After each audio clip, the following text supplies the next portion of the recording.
یوں تو سبھی پرندے حضرت سلیمان کے مسخر اور تابع فرمان تھے، لیکن آپ کا ہدہد آپ کی فرما برداری اور آپ کی خدمت گزاری میں بہت مشہور تھا۔ اسی ہدہد نے آپ کو ملک سبا کی ملکہ بلقیس کے بارے میں خبر دی تھی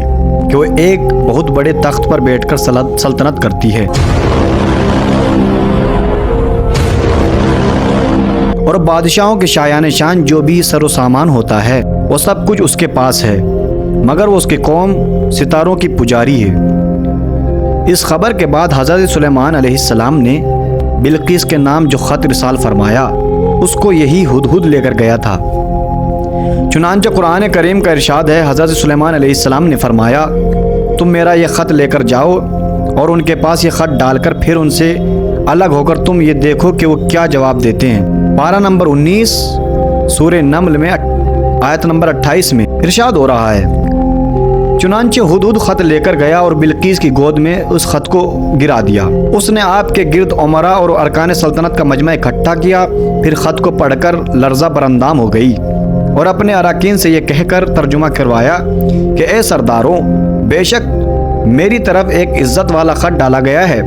بے شک وہ سلیمان کی طرف سے ہے اور بے شک وہ اللہ کے نام سے ہے جو نہایت مہربان رحم والا ہے۔ خط سنا کر بلقیس نے اپنی سلطنت کے امیروں اور وزیروں سے مشورہ کیا تو ان لوگوں نے اپنی طاقت اور جنگی مہارت کا اعلان و اظہار کر کے حضرت سلیمان علیہ السلام سے جنگ کا ارادہ ظاہر کیا۔ اس وقت عقل مند بلقیس نے اپنے امیروں اور وزیروں کو سمجھایا کہ جنگ مناسب نہیں ہے، کیونکہ اس سے شہر ویران اور شہر کے عزت دار باشندے ذلیل و خوار ہو جائیں گے، اس لیے میں یہ مناسب خیال کرتی ہوں کہ کچھ ہدایہ و تحائف ان کے پاس بھیج دو، اس سے میں اس کا امتحان بھی ہو جائے گا کہ حضرت سلیمان صرف بادشاہ ہیں یا اللہ عز و جل کے نبی بھی ہیں۔ اگر وہ نبی ہوں گے تو ہرگز میرا ہدیہ قبول نہ کریں گے، بلکہ ہم لوگ کو اپنے دین کی اتباع کا حکم دیں گے، اور اگر وہ صرف بادشاہ ہوں گے تو میرا ہدیہ قبول کر کے نرم ہو جائیں گے۔ چنانچہ بلقیس نے 500 غلام، 500 لونڈیاں بہترین لباس اور زیور سے آراستہ کر کے بھیجے اور ان لوگوں کے ساتھ 500 سونے کے اینٹیں اور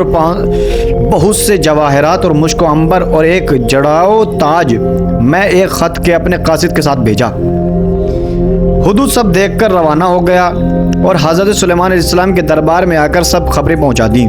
چنانچہ بلقیس کا قصد اور قاصد جب چند دنوں کے بعد تمام سامانوں کو لے کر دربار میں حاضر ہوا تو حضرت سلیمان علیہ السلام نے غضبناک ہو کر قاصد سے فرمایا،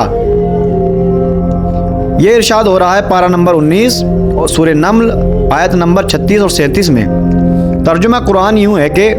فرمایا، کیا مال سے میری مدد کرتے ہو تو مجھے اللہ نے دیا وہ بہتر ہے، اسے جو تمہیں دیا بلقیس تمہیں اپنے تحفے پر خوش ہو اور پلٹ جاؤ،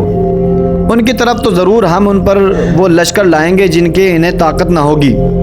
اور ضرور ہم ان کو اس شہر سے ذلیل کر کے نکال دیں گے، یوں کہ وہ پست ہو جائیں گے۔ چنانچہ اس کے بعد جب قاصد نے واپس آ کر بلقیس کو سارا ماجرا سنایا تو بلقیس حضرت سلیمان علیہ السلام کے دربار میں حاضر ہو گئی اور حضرت سلیمان علیہ السلام کا دربار اور یہاں کے عجائبات دیکھ کر اس کو یقین آ گیا کہ حضرت سلیمان علیہ السلام خدا عز و جل کے نبی برحق ہیں اور ان کی سلطنت اللہ تعالیٰ کی ہی سلطنت ہے۔ حضرت سلیمان علیہ السلام نے بلقیس کو اپنے دین کی دعوت دی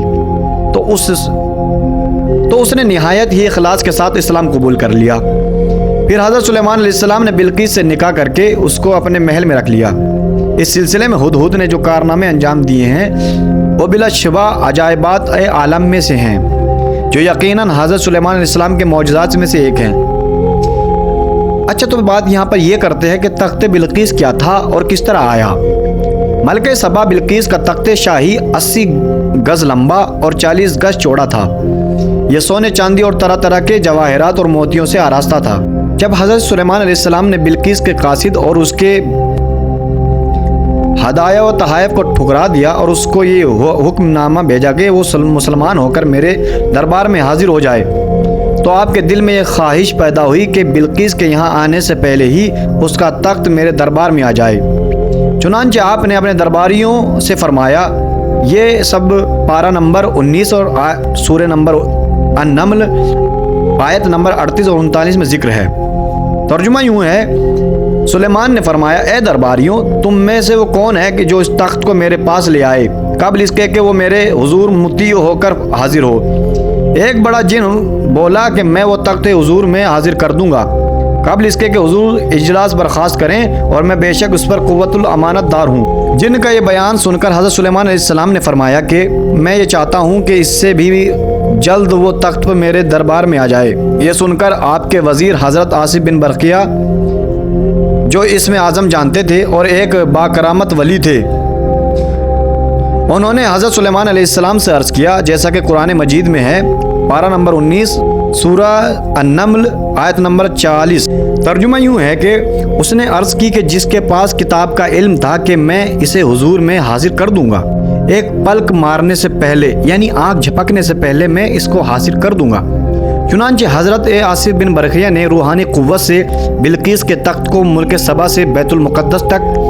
حضرت سلیمان علیہ السلام کے محل میں کھینچ لیا، اور وہ تخت زمین کے نیچے نیچے چل کر لمحہ بھر میں ایک دم حضرت سلیمان علیہ السلام کی کرسی کے قریب نمودار ہو گیا۔ تخت کو دیکھ کر حضرت سلیمان علیہ السلام نے یہ کہا، پارہ نمبر 19 سورۃ النمل آیت نمبر 40 میں ذکر ہے کہ یہ میرے رب کے فضل سے ہے، تاکہ مجھے آزمائے کہ میرے شکر کرتا ہوں یا ناشکری، اور جو شکر کرے وہ اپنے بھلے کو شکر کرتا ہے، اور جو ناشکری کرے تو میرا رب ہے بے پرواہ سب خوبیوں والا ہے۔